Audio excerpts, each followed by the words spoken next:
অপরাধ যদি হয় আমি আপনার দোকান সিলগালা করে দিব। এই ধরনের প্রোডাক্ট দিয়ে দোকান চালানো যাবে না।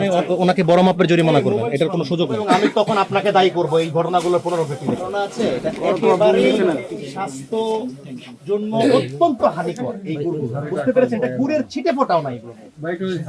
আমি কি কথাটা বোঝাতে পেরেছি? কিচ্ছু নাই, এগুলো আপনার এগুলো মানে জাস্ট সোডা মোডা দিয়ে বানানো, চিনি এবং সোডা। এটা আমি জানি। কোথা থেকে এনেছেন? একটু রসিদ আছে? এখন তো দেখি রাজশাহী কোন কার কাছ থেকে এনেছেন। থাকলে বলেন, আছে, না থাকলে সময় নষ্ট করবেন। বামে আচ্ছা, ওই বোতলে কি এগুলো? এগুলো কি গুড় নাকি? ওই যেগুলো কি বয়াম একটু বের করুন, একটা বয়াম বের করুন।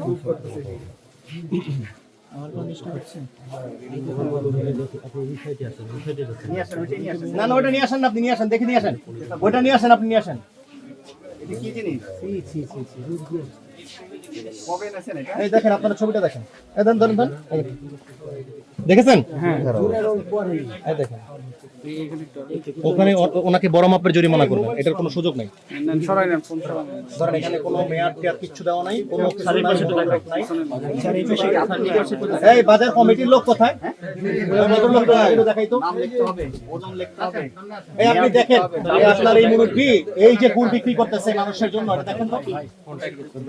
আমরা বাজার কমিটির যিনি আমাদের প্রতিনিধি আছে তাকে এই দায়িত্ব দিয়ে যাচ্ছি। উনি এই ধরনের যে প্রোডাক্ট গুলো এটা উনি নিজ দায়িত্বে এটা আপনি মনিটরিংও করবেন। কারণ আমি পরের বার এসে কিন্তু আপনাকে নিয়ে আবার মোবাইল কোর্ট পরিচালনা করবো এবং আমি তখন আপনাকে দায়ী করবো এই ঘটনাগুলোর পুনরাবৃত্তি দেখে।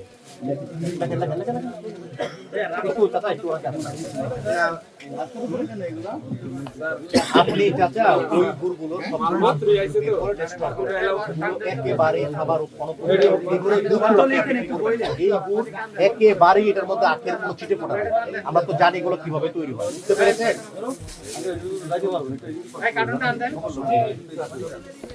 আপনার যে অপরাধ করেছেন তার শাস্তি যদি আমি দিতে চাই তাহলে অনেক বড় শাস্তি হয়, কিন্তু আমি প্রথমবার আপনাকে সতর্ক করছি, ঠিক আছে?